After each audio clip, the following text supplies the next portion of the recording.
అందరికీ నమస్కారం। ఈరోజు ఉదయం 12 గంటల ప్రాంతంలో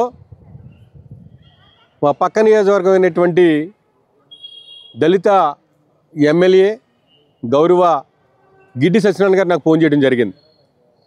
నేను సాటి దళితుడు అనే అభిమానంతో ఫోన్ చేయడం జరిగింది।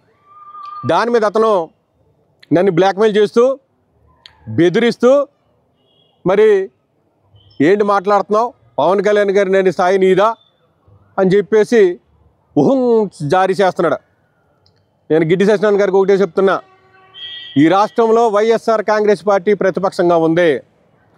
ప్రతిపక్షంలో ఉన్నటువంటి శాసనమండలి సభ్యుడిగా మీకు చెప్తున్నాను, ఈ రాష్ట్రంలో కూటమి ప్రభుత్వం చేస్తున్న ప్రతి తప్పుదాన్ని మేము ఎత్తి చూపించే బాధ్యత మాది। విమర్శని సద్విమర్శగా తీసుకునే లక్షణం మీ దగ్గర లేనప్పుడు మీ ఉడతూపులకి నేనేం భయపడను। మీరు ఏం చేసుకుంటారో చేసుకోండి, నాకేం భయం లేదు। కానీ ప్రతిరోజు ఈ కూటమి ప్రభుత్వం చేస్తున్నటువంటి దోపిడీలకు కానీ, ఈ కూటమి ప్రభుత్వం చేస్తున్నటువంటి అరాచకాల మీద కానీ, ఈ కూటమి చేస్తున్నటువంటి దౌర్జన్యాలు దాష్టికాల మీదగా ప్రతిరోజు నేను మాట్లాడతాను। ఎందుకంటే నా బాధ్యత అది। ఒక సహసర దళిత శాసనసభ్యుడిగా మీకు గౌరవించి మాట్లాడితే మీరు నన్ను బ్లాక్మెయిల్ చేస్తూ వీడియో తీసి మీరు ప్రసార మాధ్యమాల్లో పెట్టి స్వర్గానందం పొందుతున్నారు। ఇది కరెక్ట్ కాదు। నేను ప్రతిపక్ష నాయకుడిగా, ప్రతిపక్షంలో ఉన్నటువంటి శాసన మండలి సభ్యుడిగా ప్రతిరోజు ఈ కూటమి యొక్క వైఫల్యాన్ని ఎండగడితేనే ఉంటానని చెప్పి సందర్భంగా మనవి చేసుకుంటూ, మరి మీ నాయకుడికి నేను సూచన చేశా, ఈ రాష్ట్రంలో పార్టీ పెట్టారు, మీరు పార్టీ పెట్టి ముఖ్యమంత్రి అవ్వండి అని చెప్పాను। నేను తప్పేంటి అందులో? మీరు ముఖ్యమంత్రి అవ్వండి, మేము స్వాగతిస్తామని చెప్తుంటే మీరు దాన్ని గుమ్మడికాయల దొంగ భుజాలు తట్టుకున్నట్టుగా మీరు రెచ్చిపోయి మమ్మల్ని వార్నింగ్లు ఇవ్వాల్సిన అవసరం లేదు। మీ వార్నింగ్లకి మేము ఏం భయపడము। మీరు ఉన్నంతకాలం కూడా నేను శాసనమండలి సభ్యుడిగా ఉంటాను। నేను ప్రతిరోజు దీన్ని ప్రశ్నిస్తూనే ఉంటాను। చంద్రబాబు నాయుడు కానీ, లోకేష్ గారిని కానీ, పవన్ కళ్యాణ్ గారిని నేను ప్రతిరోజు ప్రశ్నిస్తుంటాను।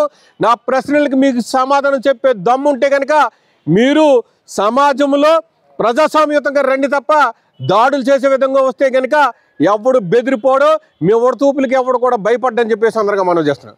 ఆలోచించాలి దయచేసి, అసలు ఎప్పుడు కూడా నోరు జారొద్దు। పాలేరుతాను ఏంటి వాడి మెయిన్ లేదు ఏమనుకుంటా, అసలే పవన్ కళ్యాణ్ గారి సంగతి నువ్వు ఒకసారి ఆలోచించు। మనం ఆయన్ని ఆ విధంగా మాట్లాడటానికి మన స్థాయి ఏంటి? ప్రైమ్ మినిస్టర్ అందరినీ విడిచిపెట్టి ఆయన పిలుస్తాడు।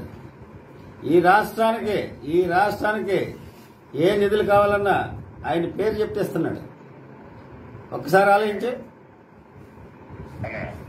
తప్పు ఎప్పుడు అలా మాట్లాడద్దు, పాలేరుతనం అనే మాట అనదు।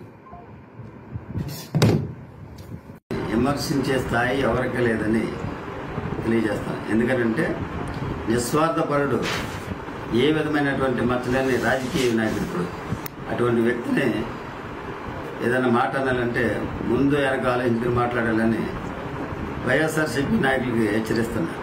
అలా కాని పక్షంలో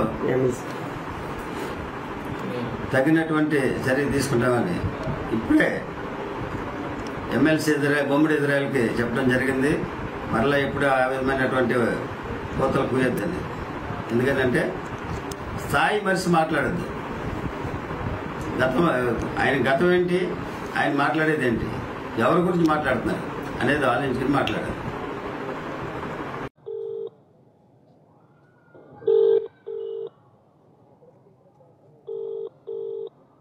ఇది ఇతని పరిస్థితి, ఈ ఎమ్మెల్యే గారి పరిస్థితి।